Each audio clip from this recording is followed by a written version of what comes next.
Welcome back to my YouTube channel लिख the chemistry. मैं आपका केमिस्ट्री ट्यूटर उमर फारूक। आपको पता है कि हमने एक पार्ट किया था जिसमें हमने हाइब्रिडाइजेशन को लिया था और हमने जाना था कि हाइब्रिडाइजेशन ऑफ एन एटम कैसे निकालते हैं। उसमें हमने बहुत अच्छी खासी एग्जांपल की है। तो उसमें हमने ये जाना है कि without applying the formula how we can know the hybridisation of an atom.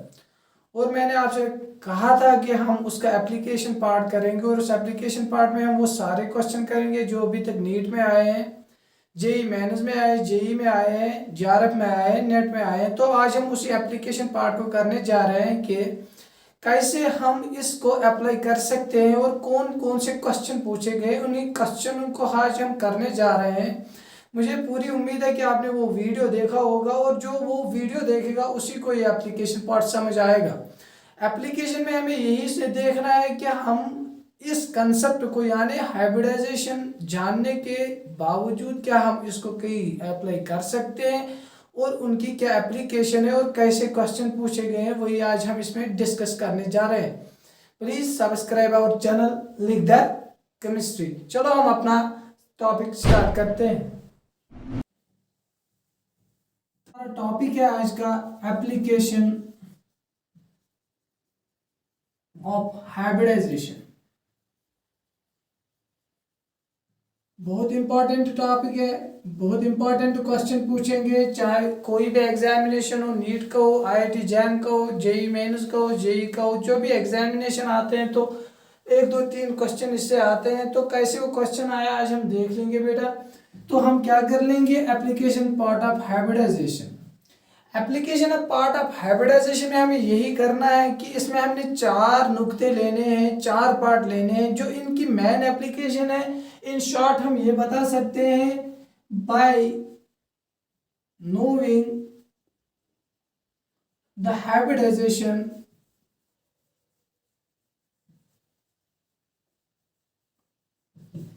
We can say first about the basicity of an atom or molecule। पहली जो एप्लीकेशन है डियर स्टूडेंट्स, वो ये एप्लीकेशन है कि इससे हम क्या कर सकते हैं। जब हम हाइब्रिडाइजेशन निकालेंगे एक एटम की, उसकी पहली एप्लीकेशन ये है कि हम उससे ये बता सकते हैं कि हमारा जो एटम है, हमारा जो मॉलिक्यूल है, वो कितना बेसिक है, वो किससे ज़्यादा बेसिक है, ऑर्डर भी बेसिसिटी का दे सकते हैं। दूसरी जो एप्लीकेशन पार्ट है वो है about the acidity of A molecule. दूसरा यह है कि अगर हमें बताया जाएगा कि आपको एक मॉलिक्यूल दिया जाएगा, हमें बताओ ये एसिडिक है या बेसिक है, तो हम इसको करने जा रहे हैं, एग्जाम्पल भी करेंगे, तो वो एक किससे होगा, हाइब्रिडाइजेशन से होगा। तीसरा हम करने जा रहे हैं about the planarity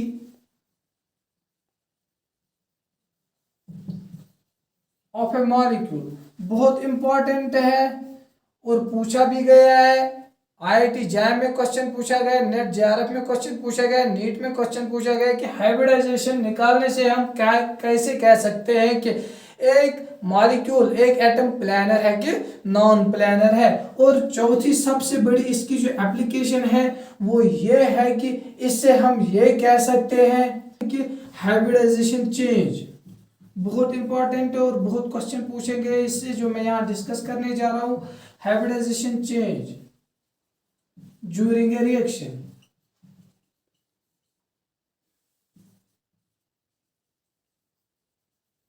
dear students, मैं एक बार आपको फिर से बताऊंगा, जो application of hybridisation application part है उसमें हमें चार पॉइंट पढ़ने हैं। By knowing the hybridization we can say, we can comment about the basicity of an atom or molecule। दूसरा ये है कि about the acidity of a molecule, about the planarity of a molecule, hybridization change during a reaction।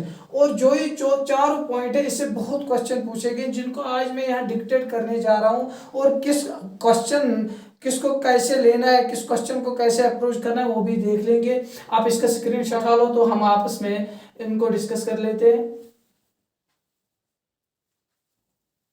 Hope कि आपने screenshot उठाया होगा।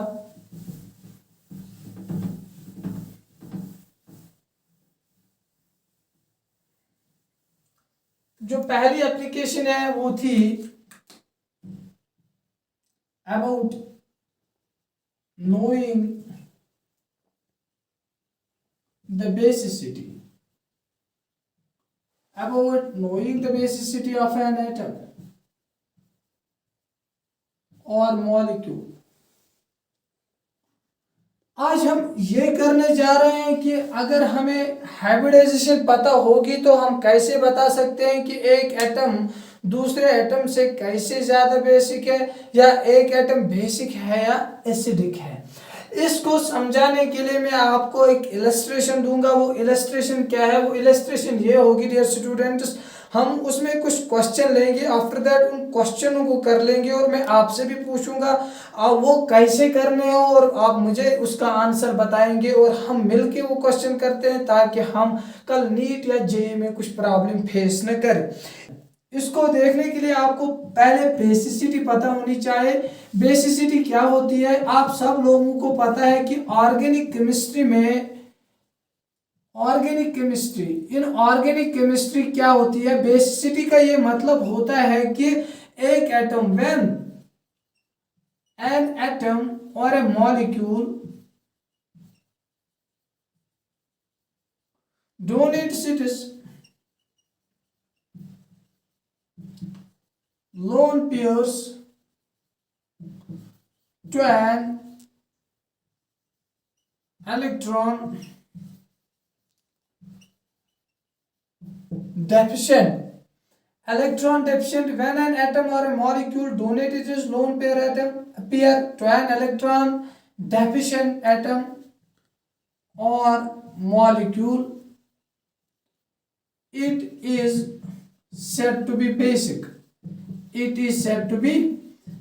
मैं ये कहता हूँ dear students, I am saying that एक एटम को उसी वक्त बेसिक कहा जाता है जब वो अपना लोन पेयर किसी इलेक्ट्रॉन डेफिशिएंट एटम को दे सकता है।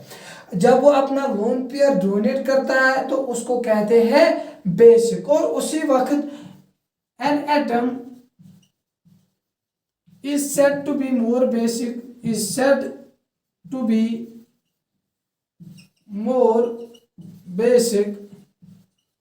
when it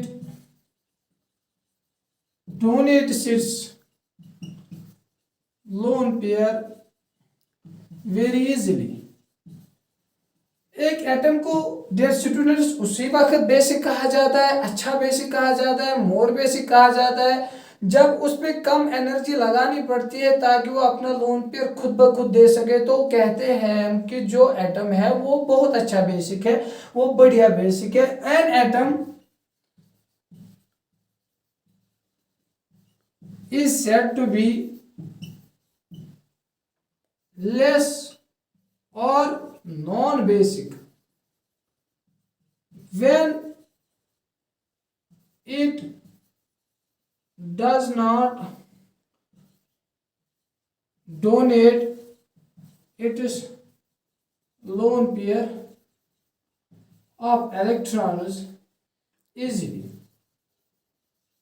इसका मतलब यह है कि अगर आपको देखना होगा कोई मोर बेसिक कैसे है, मोर बेसिक उसी वक्त है जब ये अपने lone pair very easily donate करता है, और एक एटम उसी वक्त नॉन बेसिक और लेस बेसिक है जब ये अपने लोन पेयर बड़ी मुश्किल से देता है। किसको देता है? जिसको उसकी नीड होती है। वो आपको पता है बहुत से एसिड आपके पास पड़े हैं, लेविस एसिड है, AlCl3 है, बहुत से उसके बाद BF3 है जिनको उनकी ज़रूरत होती है, लेकिन उस एसिड को ये इलेक्ट्रॉन पेयर चाहे अगर उनको ज्यादा एनर्जी देनी पड़ेगी ताकि हम इससे इलेक्ट्रॉन पेयर खींचेंगे, at that time they are less basic और है नॉन बेसिक। इसका भी स्क्रीनशॉट लो तो हम आगे चलते हैं।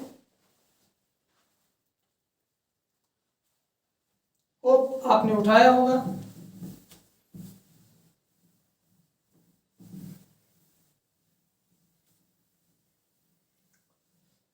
अब इससे क्वेश्चन जो पूछा गया है वो पूछा गया है IIT JAM में।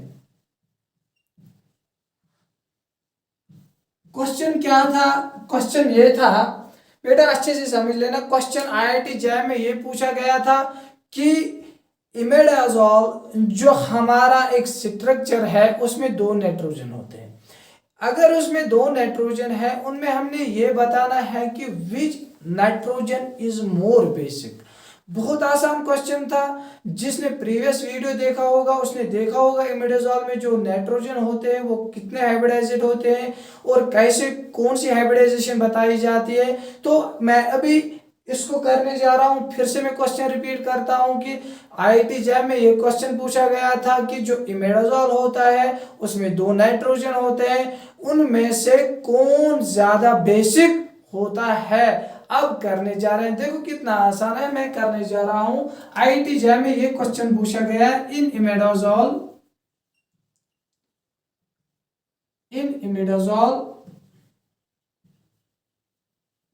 among 2 nitrogens which is more basic, यही क्वेश्चन पूछा गया था। तो देखो कितना आसान था ये लगता है, लेकिन इस क्वेश्चन को करने के लिए हमें इमिडाजोल का स्ट्रक्चर पता होना चाहिए। कभी इमिडाजोल का स्ट्रक्चर दिया होता है तो कभी नहीं दिया होता है। अब क्या करना है, इमिडाजोल का स्ट्रक्चर याद रखना है। देखो इमिडाजोल का स्ट्रक्चर, इस क्वेश्चन का अप्रोच करने के लिए अगर मैं एक ऐसे लिखूं answer, late us draw the structure of imidazole. आपको पता होना जो इमिडाजोल का स्ट्रक्चर होता है बहुत आसान होता है। अगर मैं इसका स्ट्रक्चर ड्रा कर लेता हूं तो इसका स्ट्रक्चर ऐसा आएगा।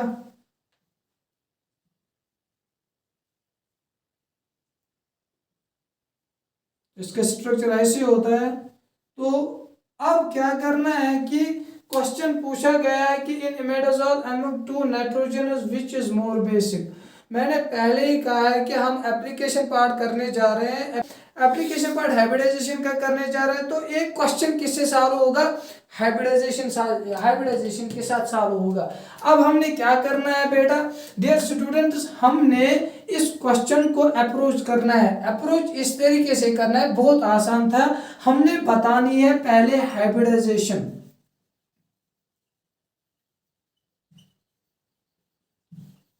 Hybridisation of both nitrogens. जो हमने पहला स्टेप करना है क्वेश्चन को अप्रोच करने के लिए, वो क्या करना है, पहला स्टेप ये था कि let us draw the structure of imidazole. मैंने इमिडाजोल का स्ट्रक्चर बनाया। आफ्टर दैट उसके बाद जो दूसरा स्टेप होगा उसमें हमने hybridisation of both nitrogen find करनी है। मैंने आपको बताया है, अगर आप प्रीवियस लेक्चर मेरा देखोगे उसमें हमने कंफर्म किया था ये भी जो है ये भी sp2 हाइब्रिडाइज्ड है और ये भी sp2 हाइब्रिडाइज्ड है। जब ये दोनों sp2 हाइब्रिडाइज्ड है सर, तो फिर कौन बेसिक होगा, ये तो कंट्रोवर्शियल है। अब देखना है कि क्राइटेरिया नहीं है हाइब्रिडाइजेशन का यहाँ।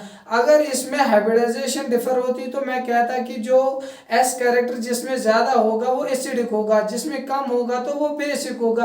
अब इसमें भी sp2 हाइब्रिडाइजेशन है, इसमें भी sp2 हाइब्रिडाइजेशन। अब सर कौन क्राइटेरिया लगेगा, बहुत आसान क्राइटेरिया बेटा।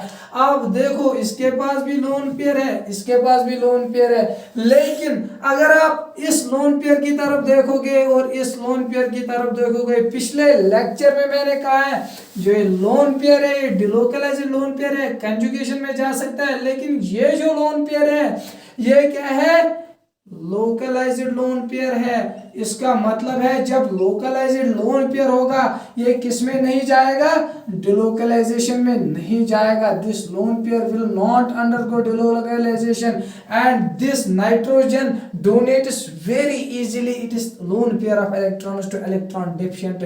Therefore this nitrogen, if I will name this 1, I will name this 2. Therefore nitrogen second is more basic. बहुत आसान क्वेश्चन था, आईआईटी जैम का क्वेश्चन था। फिर से मैं रिपीट करता हूं, बताया गया था इमिडाजोल में बताओ कि 2 नाइट्रोजन होते हैं, इनमें से कौन बेसिक है। इनमें से बेसिक देखना है, ऐसी बात कि इसकी हाइब्रिडाइजेशन निकालने, इसकी भी हाइब्रिडाइजेशन निकालने, इसकी भी sp2 है, इसकी भी sp2 है। सर क्राइटेरिया नहीं रहा। अब देखना है लोन पेयर, दोनों पे लोन पेयर है। क्यों बेटा देखो, इसने भी 3 बॉन्ड बनाए तो एक लोन पेयर बचता है, इसने भी 3 बॉन्ड बनाए तो एक लोन पेयर बचता है, क्योंकि 5 वैलेंसी होती है। आफ्टर दैट मैं क्या कहता हूं कि इसमें भी आप लोन पेयर देखो, वो डिलोकलाइजेशन में जा सकता है। जब वो डिलोकलाइजेशन में जा सकता है तो क्या वो इजीली किसी को डोनेट करते हैं? क्योंकि हमने पढ़ा है जो इलेक्ट्रॉन डिलोकलाइजेशन में जाता है वो इजीली डोनेटेड या अटैक्ड नहीं होता है। Therefore nitrogen first is not basic, nitrogen second is basic among the two nitrogens emitted. All that was the answer of that very question, and this will give a clue how to solve such kind of problems. Please have a screenshot of that very board. हो गया बेटा?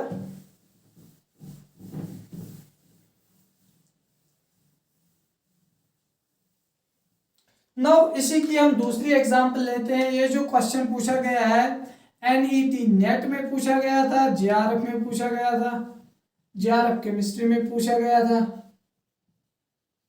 इसमें question बहुत आसान पूछा गया था। इसमें भी ऐसे ही क्वेश्चन पूछा गया था, बताया गया था जो गॉनिडीन होता है उसमें 3 नाइट्रोजन होते हैं। तो डियर स्टूडेंट्स उसमें भी बताया गया था कि हमें बताओ कि जो 3 नाइट्रोजन होते हैं उनमें से ज्यादा बेसिक कौन है। आपसे मैं अगर बताऊं इस क्वेश्चन को कर लो, आप मुझे ये बताओगे कि सर पहले हम ये कर लेंगे कि हम इसकी हाइब्रिडाइजेशन निकालेंगे, लेकिन हाइब्रिडाइजेशन निकालने के लिए आपको स्ट्रक्चर पता होना चाहिए। कभी स्ट्रक्चर दिया होता है, कभी स्ट्रक्चर नहीं दिया होता है। In order to know it permanently we will fix the structure in our mind. I will draw the structure of guanidine. Question ये था, please note the question along with me. Among 3 nitrogens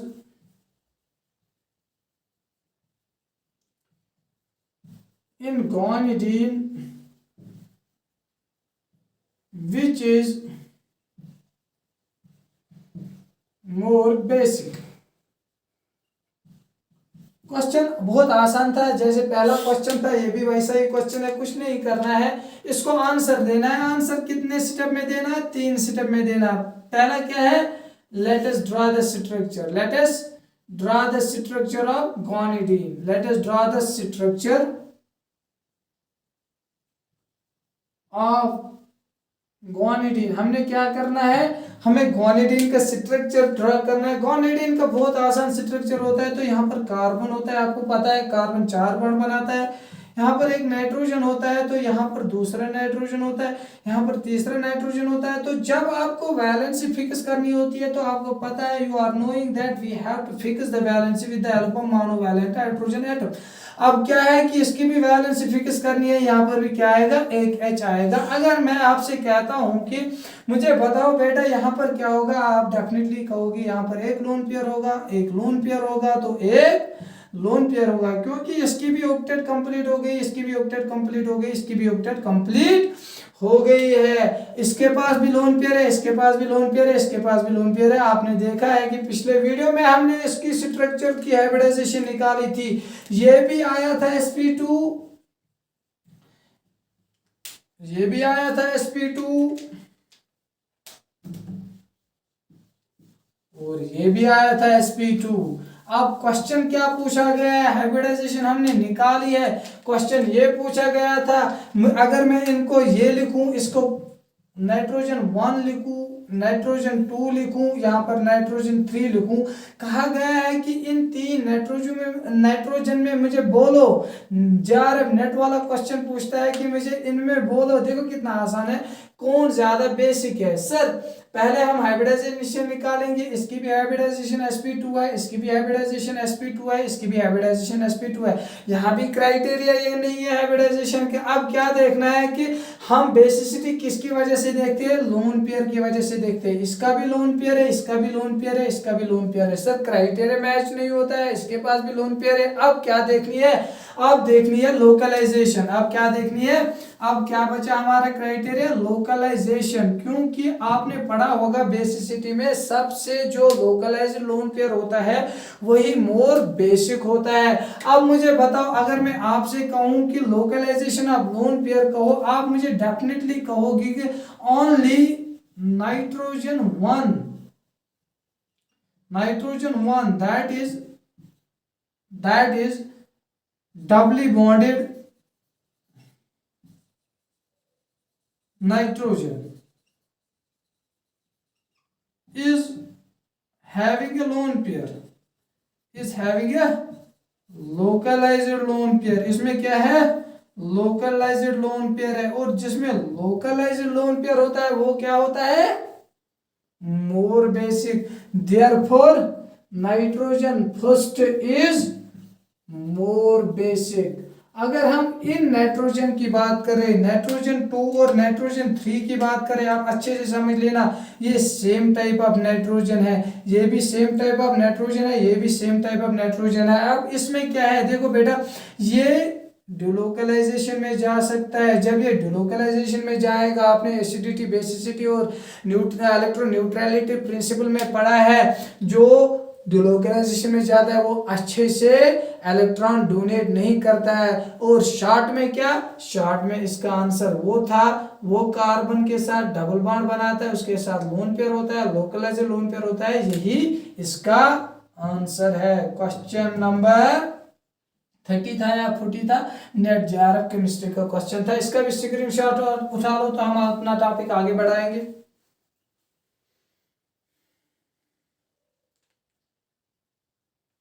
हो गया होगा।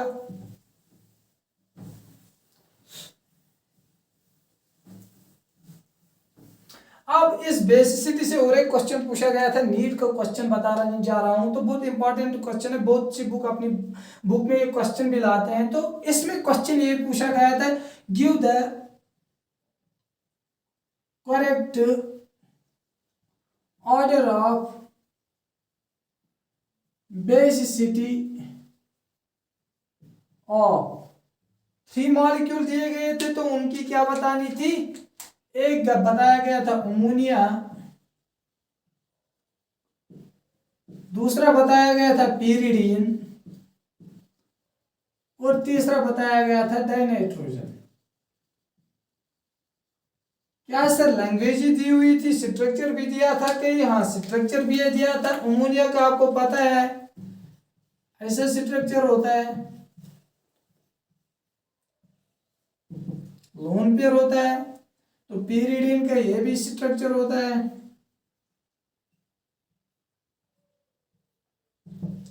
तो dinitrogen का triple bond होता है। अगर मैं आपसे कहूं कि आप देखो, जो इनमें सेम क्या है वो है नाइट्रोजन, और लोन पेयर भी किसके पास है, नाइट्रोजन के पास। अब क्या बताना है, नीट वाला हमसे एक क्वेश्चन पूछता है कि अगर इनमें तीनों के पास नाइट्रोजन है, हमें बताइए कि करेक्ट ऑर्डर ऑफ बेसिसिटी क्या है, सबसे ज्यादा बेसिक क्या है। अगर मैं आपसे पूछूं ये क्वेश्चन कैसे करेंगे, तो आपका जवाब डेफिनेटली यही होगा, सर हमें देखना है कि हाइब्रिडाइजेशन, क्योंकि हम कर रहे हैं एप्लीकेशन पार्ट ऑफ हाइब्रिडाइजेशन। इस क्वेश्चन को कुछ नहीं करना है, आपको सिर्फ इसको देखना है और टिक करना है। कैसे, वही प्रोसीजर दिखाएंगे, 1 मिनट का प्रोसीजर दिखाएंगे। इसका आंसर ये था, आपको क्या करना था, फाइंड हाइब्रिडाइजेशन। फाइंड हाइब्रिडाइजेशन आपको क्या निकालनी थी, hybridisation of every structure, that is N. Nitrogen में हर, जो नाइट्रोजन हर किसी स्ट्रक्चर में दिया गया है, तो उसकी हाइब्रिडाइजेशन निकालेंगे। तो अगर मैं इसकी 1 रखता हूं, इसकी 2 रखता हूं, इसकी नंबरिंग 3 रखता हूं, अगर मैं बेटा डियर स्टूडेंट्स पहला जो इसकी इस एन की मैं हाइब्रिडाइजेशन निकालूंगा, हमने देखा है कि सिग्मा बॉन्ड कितने बनाते हैं, तो लोन पेयर भी इसके पास है, इसकी हाइब्रिडाइजेशन क्या होगी, sp3 होगी। हमने पिछले वीडियो में, पिछले लेक्चर में ये सब कुछ डिस्कस किया है। अगर मैं दूसरे की स्ट्रक्चर बताऊंगा, स्ट्रक्चर के बुनियाद पर इसकी हाइब्रिडाइजेशन क्या होगी, sp2 होगी, और इसकी हाइब्रिडाइजेशन कितनी होगी, sp3 3 होगी, sp होगी, सॉरी इसकी हाइब्रिडाइजेशन sp होगी। अब हमें क्या पता चला, अब हमें पता ये चला कि जो ये नाइट्रोजन है ये कितना हाइब्रिडाइज्ड है, sp3 हाइब्रिडाइज्ड है। ये जो नाइट्रोजन है 2 नंबर वाला वो कितना है, sp2 हाइब्रिडाइज्ड है। 3 नंबर वाला sp हाइब्रिडाइज्ड है। सर इससे हमें क्या लेना देना है, इसका मतलब है जो लोन पेयर, जो इसमें लोन पेयर बचता है, जो इसमें लोन पेयर बचता है वो किस ऑर्बिटल में है, इट हाउसेस, किस ऑर्बिटल में है बेटा, जोर से बोलो, वो sp3 हाइब्रिड ऑर्बिटल में है। किस ऑर्बिटल में है, sp3 हाइब्रिड ऑर्बिटल में है। जब वो sp3 हाइब्रिड ऑर्बिटल में होगा तो हमें उससे क्या लेना देना। अब मैं अगर देखूं ये लोन पेयर यही डोनेट करना है कि नहीं करना है, सीधे देखो बोर्ड पर देखो, यही हमने डोनेट करना है, यही हमने डोनेट करना है, यही हमने डोनेट करना है। हमें देखना है ये किस में है, ये किस ऑर्बिटल में है। ये जो लोन पेयर है, ये हमारा जो लोन पेयर है इसमें वो किस ऑर्बिटल में है, एलपी मींस लोन पेयर, वो है sp2 हाइब्रिड ऑर्बिटल में। और जो ये लोन पेयर है ये किस में है, sp हाइब्रिड ऑर्बिटल में है। अच्छे से समझ लेना, फिर से मैं रिपीट करता हूं, मेरे कहने का ये मतलब है जो ये लोन पेयर है वो sp3 हाइब्रिड ऑर्बिटल में है, जो ये लोन पेयर है sp2 हाइब्रिड ऑर्बिटल में है। और ये जो लोन पेयर है, ये जो डॉट आपको दिख रहे हैं, लोन पेयर की डिनोटेशन होती है, वो किस ऑर्बिटल में है, sp हाइब्रिड ऑर्बिटल में है। सर हमारा क्वेश्चन सॉल्व हो गया, क्योंकि हमने पढ़ा है जिसमें जितना s कैरेक्टर ज्यादा होता है, more the s character, more the s character, more will be electronegativity, and more will be electronegativity, less will be donation, less will be donation. अब देखो अगर मैं आपसे क्वेश्चन पूछूं, मुझे बताओ सबसे ज्यादा एस कैरेक्टर किस में है, पहले वाले में 25% एस कैरेक्टर है, तो दूसरे वाले में कितना है बेटा डियर स्टूडेंट्स, दूसरे वाले में है 33.3% एस कैरेक्टर। और तीसरे वाले में कितना है, जोर से बताओ, तीसरे वाले में है 50% एस कैरेक्टर। इसका मतलब है जो ही हम यहां जा रहे हैं, इस ऑर्डर की तरफ जा रहे हैं, एस कैरेक्टर क्या हो रहा है, इंक्रीज हो रहा है। इसका मतलब है जब एस कैरेक्टर इंक्रीज हो रहा है, जब एस कैरेक्टर इंक्रीज हो रहा है, when s character increases, जब s character increase हो रहा है, डोनेशन डिक्रीजेस, डोनेशन डिक्रीज होती जाएगी। जब डोनेशन डिक्रीज होती जाएगी इसका मतलब है ये सबसे बेसिक, ये इससे कम बेसिक, ये उससे कम basic, this is the decreasing order of basicity. ये बहुत अच्छा क्वेश्चन है, बहुत बहुत बहुत बेहतरीन क्वेश्चन है। अगर आप इससे देखोगे तो बहुत सारे कंसेप्ट क्लियर होते हैं। पहले मैंने बताया कि हम इसको कैसे करना है, नीट में क्वेश्चन पूछा गया है, मैं इसको ऊपर नीट भी लिखता हूँ, बहुत बेहतरीन क्वेश्चन है। नीट में क्वेश्चन पूछा गया give the correct order of basicity. लगता है बहुत अजीब है, लेकिन नहीं सर, आपने हमने पढ़ाया है, क्या पढ़ाया है, एप्लीकेशन पार्ट ऑफ हाइब्रिडाइजेशन। जब हम वो इस पे अप्लाई करते हैं उससे हमें क्या पता चलता है, सर इसकी भी हाइब्रिडाइजेशन निकालेंगे, इसकी भी हाइब्रिडाइजेशन निकालेंगे, इसकी भी हाइब्रिडाइजेशन निकालेंगे, निकाली सर, हाँ sp3 sp2 sp। और जब हमने हाइब्रिडाइजेशन निकाली तो उससे हमें क्या पता चला, जो ये लोन पेयर है वो sp3 हाइब्रिड ऑर्बिटल में है, जो ये लोन पेयर है वो किस ऑर्बिटल में है, sp2 हाइब्रिड ऑर्बिटल में है, जो ये लोन पेयर है वो किस ऑर्बिटल में है, sp हाइब्रिड ऑर्बिटल में है। आफ्टर दैट आपने हाइब्रिडाइजेशन में पढ़ा होगा जितना s कैरेक्टर ज्यादा होता है उतनी इलेक्ट्रोनेगेटिविटी ज्यादा होती है, वो लोन पेयर जल्दी नहीं देता है। इसका मतलब है इसमें अब s कैरेक्टर ढूंढना है, s कैरेक्टर सबसे ज्यादा किसमें है, इसमें है, इसका मतलब ये जल्दी लोन पेयर नहीं देगा। उसके बाद किसमें है, इसमें है, इसके बाद इससे थोड़ा जल्दी देगा, इसके बाद सबसे ज्यादा s कैरेक्टर काम किसमें है, sp3 में है, तो सबसे ज्यादा बेसिक ये होगा। आफ्टर दैट ये होगा, आफ्टर दैट ये होगा। बेहतरीन क्वेश्चन है, इसका भी स्क्रीनशॉट उठा लो। आफ्टर दैट हम अपना कारवां चलाते रहेंगे।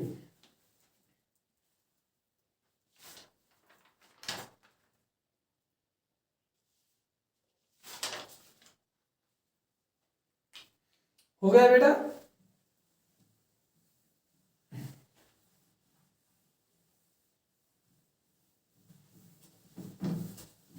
बहुत आसान क्वेश्चन होते हैं, क्योंकि इस लेक्चर को समझने के लिए आपको डेफिनेटली पहले लेक्चर देखना है, क्योंकि उसी में मैंने जो भी अभी SP2 लिखा है, किसी को SP लिखा, उसी में मैंने दिया है।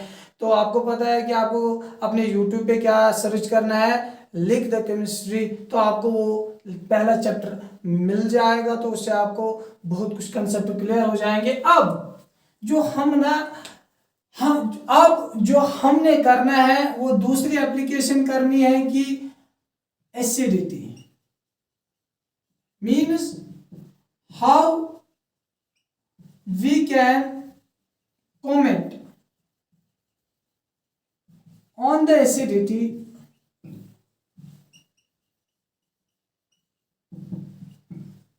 Of any molecule.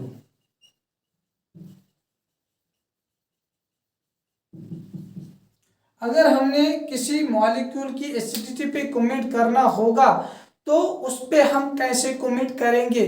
देखो, एक पंजाब सिलेक्शन बोर्ड में क्वेश्चन पूछा गया था, उसमें बताया गया था एक्सप्लेन, क्वेश्चन पूछा गया था पंजाब सिलेक्शन बोर्ड में, एक्सप्लेन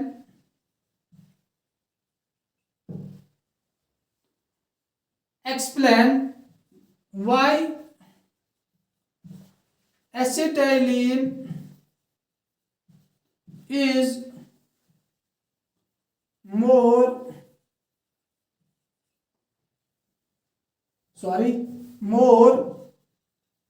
acidic than ethylene। बहुत अच्छा क्वेश्चन है। तो आपको अगर मैं बताऊं कि मुझे बताओ कि जो एसिटाइलिन होता है वो मोर एसिडिक देन इथाइलिन क्यों होता है और इसको हाइब्रिडाइजेशन से क्या लेना देना है। देखो, बहुत आसान था, इसको भी क्या करना था, जब इसको आंसर देना था इस क्वेश्चन को, आपको सिर्फ क्या करना था, draw the structure of both, draw the structure of both. आप क्या करोगे सर, उसके स्ट्रक्चर के साथ आप देख लेगा, आप देख लेना। जब मैं इसका स्ट्रक्चर ड्रा करता हूं तो पहले मुझे किसका ड्रा करना है, एसिटाइलिन का करना है, तो उसमें ट्रिपल बॉन्ड होता है तो H होता है, तो ये होता है एसिटाइलिन का स्ट्रक्चर। जब ये एसिटाइलिन का स्ट्रक्चर है तो इथाइलिन का डबल बॉन्ड होता है, तो यहाँ H2 होता है, यहाँ H2 होता है, आपको पता है इथाइलिन है।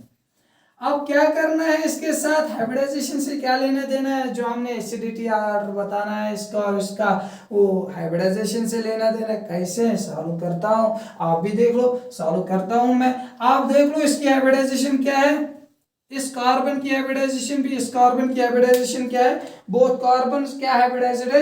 अगर मैं आपको बताऊं आप डेफिनेटली आंसर दोगे, सर मैंने आपका वीडियो देखा है, लेक्चर देखा है, तो उसमें आप कहते हो इसकी हाइब्रिडाइजेशन sp है, इसकी भी हाइब्रिडाइजेशन sp है।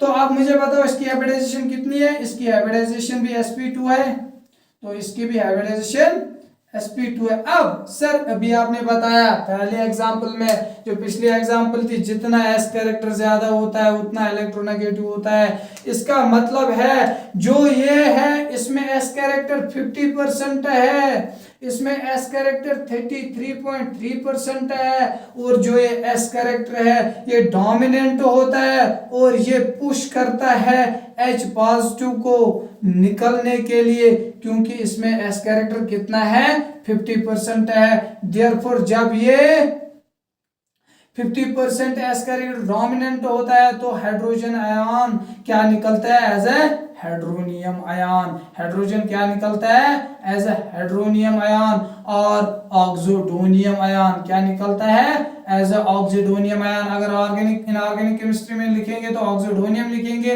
अगर इसमें लिखेंगे तो हाइड्रोनियम आयन लिखेंगे या प्रोटियम लिखेंगे। मैं फिर से दोहराऊंगा, तो इसमें हाइब्रिडाइजेशन निकालनी है। जब आप हाइब्रिडाइजेशन निकालोगे, जब आप हाइब्रिडाइजेशन निकालोगे बेटा डियर स्टूडेंट, आपको क्या लगेगा, ये sp है तो ये sp2 है, इसमें s कैरेक्टर ज्यादा है, इसमें s कैरेक्टर कम है, ये s कैरेक्टर डोमिनेंट होता है और ये H को मजबूर करता है निकलने पे H positive. Therefore this acetylene is more acidic then ethylene. This was the answer of that very question. इसका भी स्क्रीनशॉट उठा लो बेटा, तो हम अगला पोर्शन इसका कंटिन्यू करते हैं।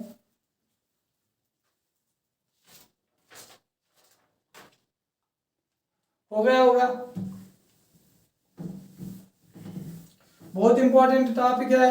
तकरीबन जो भी एग्जामिनेशन होती है जिस स्टेट में हो भी होगा, चाहे लेक्चरशिप का एग्जाम होगा, नेट का होगा, जेआरएफ का होगा, नीट का होगा, इससे बहुत क्वेश्चन आते हैं। तो इनको ऐसे ही अप्रोच करना बहुत सिंपल है। अप्रोच करना सीखो तो आपके क्वेश्चन हो जाएंगे। तो आप जब ये लेक्चर देखोगे तो अपना मॉड्यूल सामने लाना, फिर देखना you will be able to solve every question regarding this. After that जो हमारी तीसरी एप्लीकेशन है वो मैंने क्या हाईलाइट की थी, प्लानरिटी ऑफ मॉलिक्यूल्स।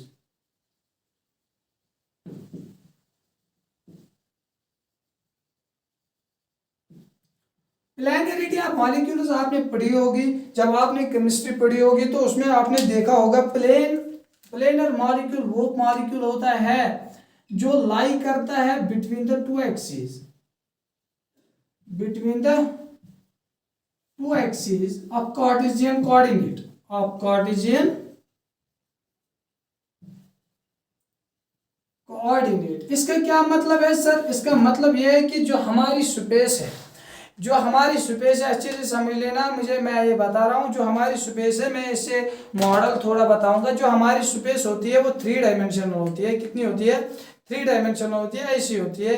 इसका मतलब है जो ये रेड पेन है ये है एक्स एक्सिस, और जो ये पेन है ये वाई एक्सिस है, और जो ये ऊपर परपेंडिकुलर है ये जेड एक्सिस है। और जो हमारी स्पेस है 3 डायमेंशनल, लेंथ है, ब्रेडथ है, हाइट है। लेकिन प्लेनर मॉलिक्यूल उसको कहते हैं कि जो 2 एक्सिस के बीच में लाई करता है। इसका मतलब है यहाँ और एक एक्सिस है उसको मैं फ्लैंक करता हूँ, तो यहाँ आएगी, मैं करता हूँ कि इसको एक्स एक्सिस, इसको वाई एक्सिस, इसको जेड एक्सिस। प्लेनर मॉलिक्यूल उसी मॉलिक्यूल को कहते हैं बेटा जो 2 एक्सिस के लाइन में करे। इसका मतलब है जो प्लेन में लाई करता है, क्योंकि जो पोर्शन 2 एक्सिस के बीच में आता है उसको क्या कहते हैं? प्लेन कहते हैं। और जो मॉलिक्यूल प्लेन में लाई करता है उसको प्लेनर मॉलिक्यूल कहते हैं। चाहे वो जेड एक्स प्लेन में लाई करे, चाहे वो एक्स वाई प्लेन में लाई करे, चाहे वो वाई जेड प्लेन में लाई करे, उस मॉलिक्यूल को क्या कहते हैं? प्लेनर मॉलिक्यूल कहते हैं। सर अब प्लेनरिटी को हाइब्रिडाइजेशन से क्या लेना देना है? बहुत बड़ा कंसेप्ट है सर, समझो, लाभ उठाओ सर, एंजॉय करते रहो। इसका भी थोड़ा स्क्रीनशॉट बना लो तो मैं कंटिन्यू करता हूं। हो गया होगा बेटा? प्लेनर आपको समझ आया होगा I hope. After that sir planarity of molecules, एक क्वेश्चन पूछा गया था, एक क्वेश्चन पूछा गया था। तो ये क्वेश्चन था, देखो क्या था, ये क्वेश्चन ऐसा था,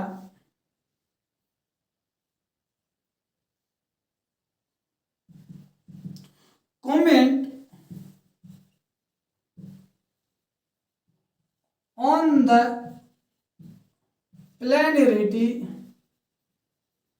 of a given molecule, of a given structure, or a molecule of a given structure। Structure दिया हुआ है तो इसको देखना है कि ये प्लेनर है कि नॉन प्लेनर है। अब क्या मैं बताऊं? मैं ये बता सकता हूं आपको, प्लेनर और नॉन प्लेनर देखने के लिए भी हाइब्रिडाइजेशन हमें मदद करती है। कैसे सर करती है देखेंगे, 1 मिनट का काम है। अब बोर्ड की तरफ देखो, मैं कहता हूं कि in order to answer this question very correctly,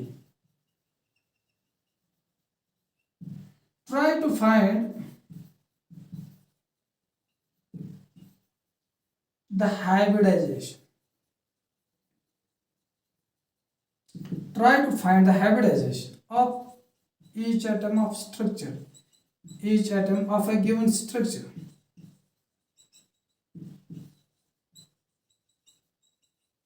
मैं क्या कहता हूं? मैं कहता हूं कि बेटा students, in order to answer this very correctly, try to find the hybridization of each atom of a given structure। इसको जवाब देने के लिए आपको किसकी जरूरत है? हाइब्रिडाइजेशन जरूरत है। अब आपको देखना है इसमें कितने एटम है। एक एटम ये बन गया, मैं उसको दूसरे पेन से लिखता हूं, 2 3 4 5 6। इसका मतलब है जो ये एंगल्ड है इन पे क्या है? कार्बन है, और एक हेटेरो एटम है वो क्या है? ऑक्सीजन है। अगर हम इसकी भी हाइब्रिडाइजेशन देखेंगे, इसकी भी हाइब्रिडाइजेशन देखेंगे तो इसकी हाइब्रिडाइजेशन आती है, जो ऑक्सीजन है हमें इसकी भी हाइब्रिडाइजेशन देखनी है, और कार्बन कितने हैं, कार्बन 5 है, तो उनकी भी क्या देखनी है, हाइब्रिडाइजेशन देखनी है। जब हम ऑक्सीजन की हाइब्रिडाइजेशन देखते हैं तो बेटा क्या निकलता है, sp2 निकलता है। लेकिन देखो मैंने नंबरिंग किया है, जो carbon number 2, carbon number 3, carbon number 5, carbon number 6, sorry, जो ये 4 कार्बन है इनकी हाइब्रिडाइजेशन क्या होती है, sp2 होती है। और जो कार्बन नंबर क्या है, 4 है, उसकी हाइब्रिडाइजेशन क्या है, जोर से बोलो बेटा, उसकी हाइब्रिडाइजेशन क्या है, हाइब्रिडाइजेशन sp3 आती है। आपको पता है जिसकी हाइब्रिडाइजेशन sp3 आती है वो कभी प्लेनर ही नहीं हो सकता है। इसका मतलब है ये हमारा मॉलिक्यूल क्या था, this molecule was or is non-planar because it contains sp3 hybridized atom, sp3 hybridized carbon 4 atom। जो कार्बन 4 है बेटा वो sp3 हाइब्रिडाइज्ड है, इस पे यहाँ से एक H है, यहाँ से एक H है। इसका मतलब हम अगर बोर्ड पे रखेंगे तो ये बोर्ड पे फिक्स नहीं होगा। जब ये बोर्ड पे फिक्स नहीं होगा तो इसका मतलब है नॉन प्लेनर है। प्लेनर का मतलब ये है बेटा, मेरी तरफ देखो अच्छे से, ये बेंजीन है, आप देख लो 1 2 3 4 5 6 अगर इसको मैं यहाँ पर बोर्ड पे रखता हूँ तो फिक्स होता है, अच्छे से देख लेना, इसको कहते हैं प्लेनर। अगर ये ऐसे आएगा इसको कहते हैं फिर नॉन प्लेनर। इसका मतलब है जो ये स्ट्रक्चर था ये क्या था, नॉन प्लेनर स्ट्रक्चर था। बहुत आसान क्वेश्चन होते हैं बेटा, लेकिन उनको समझने के लिए एक अच्छी खासी नॉलेज चाहिए जो आपको मैं देता हूं। तो ये क्वेश्चन हो गया तो इसका भी स्क्रीनशॉट डालो। अब थोड़ी सी हमारे एप्लीकेशन पार्ट रह गई तो उसको भी करते हैं। आई होप आपने उठाया होगा, तो मैं इसको रब करूं।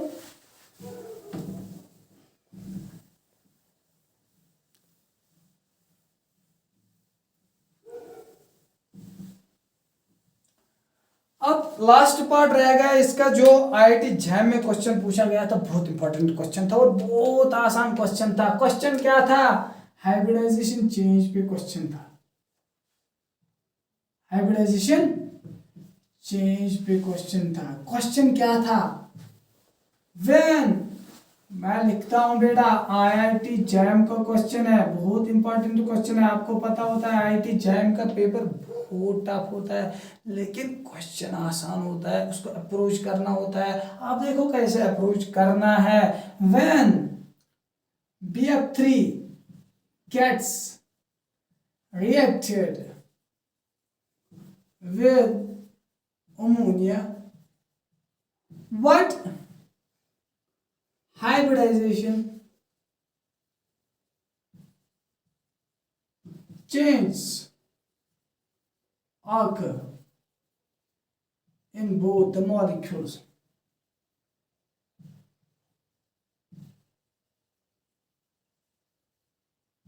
अच्छे से समझ लेना, क्वेश्चन बहुत आसान है।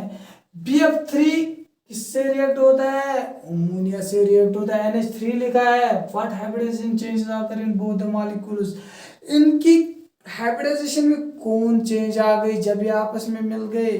बहुत आसान क्वेश्चन है, करके दिखाओ, 1 सेकंड का काम है। आंसर लिखेंगे, हमें पता होता है BF3 उसकी हाइब्रिडाइजेशन क्या होती है, सब बता लो। sp2 हाइब्रिडाइजेशन होती है और 1 अनहाइब्रिडाइज्ड p ऑर्बिटल होती है बेटा। क्या होती है, 1 अनहाइब्रिडाइज्ड p ऑर्बिटल। हो गया ये। तो दूसरा क्या लेंगे, NH3 की, तो इसकी sp3 हाइब्रिडाइजेशन होती है। तो क्या होती है, ये सब हाइब्रिड ऑर्बिटल होते हैं। और जो लोन पेयर होता है वो किस ऑर्बिटल में होता है बेटा, sp3 हाइब्रिड ऑर्बिटल में होता है।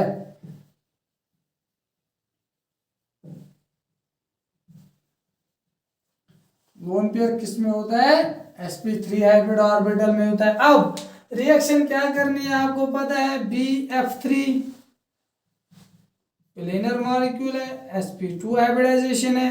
अब आपको पता है इसके पास क्या है, unhybridised p orbital, unhybridised p orbital. तो देखो कितना आसान क्वेश्चन था। तो आपको पता है जो हमारा अमोनिया है NH3 मॉलिक्यूल है। क्वेश्चन देखो, जो हमारा NH3 मॉलिक्यूल है तो इसके पास लोन पेयर बचता है, तो इसकी sp3 हाइब्रिडाइजेशन है, ट्राइगोनल पैरामिडल ज्योमेट्री होती है। तो क्या करता है, इसमें अपना लोन पेयर डोनेट करता है कि नहीं करता है। अब देखो सर, इस बोर्ड इसको मैं यहाँ उल्टा लिखता हूं, तो हमारा BF3F और एक बॉन्ड बन गया, कोऑर्डिनेट कोवेलेंट बॉन्ड है। यहाँ पर N आएगा तो H आएगा, H आएगा तो H आएगा। अब इसमें देखो रिएक्शन ये थी, जब हमने BF3 को अमोनिया के साथ मिलाया तो उस वक्त इसकी हाइब्रिडाइजेशन क्या थी, sp2 थी। जब इसने रिएक्ट नहीं किया था तो इसकी हाइब्रिडाइजेशन sp3 है। आफ्टर रिएक्शन हमारा प्रोडक्ट ये बनता है, तो ये एक्ट करता है लेविस एसिड। लेविस एसिड उसी को कहते हैं ना बेटा, जो एक्सेप्ट क्या करता है, लोन पेयर एक्सेप्ट करता है। तो ये क्या बन गई, लेविस बेस बन गई, क्योंकि ये अपने लोन पेयर डोनेट करता है। किसको देता है, BF3 को देता है। आफ्टर दैट अब देखना है हाइब्रिडाइजेशन, 1 मिनट का खेल है, लिख लो। आपने दिखाया है sigma bond is directly proportional to the hybridisation. आपने पहले लेक्चर में देखा, जितना सिग्मा बॉन्ड होते हैं उतनी हाइब्रिडाइजेशन होती है। कितने सिग्मा बॉन्ड बनाए, 1 2 3 4। इसका मतलब है हाइब्रिडाइजेशन क्या आ गई, sp3 आ गई, क्योंकि इनका सुपरस्क्रिप्ट का सम कर लो 4 आएगा, तो सिग्मा बॉन्ड के बराबर आएगा, 4 सिग्मा बॉन्ड बन गए। अब हाइब्रिडाइजेशन क्या चेंज हो गई, हाइब्रिडाइजेशन चेंज हो गई sp2 टू sp3। किसकी, BF3 की हाइब्रिडाइजेशन चेंज हो गई, बोरान एटम की चेंज हो गई। जो अभी sp2 था अब वो क्या बन गया, sp3 बन गया, क्योंकि उसने 4 सिग्मा बॉन्ड बनाए। आफ्टर दैट आप अमोनिया की देख लो, यहाँ पर पॉजिटिव चार्ज आएगा क्योंकि उसने अपना इलेक्ट्रॉन पेयर डोनेट किया है। इसकी भी हाइब्रिडाइजेशन क्या आएगी, sp3 आएगी। इसका मतलब है इसका आंसर ये था, आंसर शॉर्ट में ये था, B changes from sp2 to sp3 and ammonia remain sp3।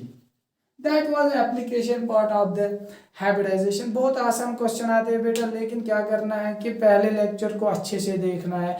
After that उससे क्वेश्चन करने हैं, बहुत सारे एग्जाम्पल उसमें किए। आफ्टर दैट आप इस लेक्चर को देख लो, फिर अपना शेड्यूल देख लो, बहुत से क्वेश्चन हो जाएंगे। चाहे कोई भी शेड्यूल हो, चाहे लेक्चरशिप का शेड्यूल हो, तो वो भी क्वेश्चन इससे सॉल्व होंगे। Best of luck, waiting for your comments. Thank you.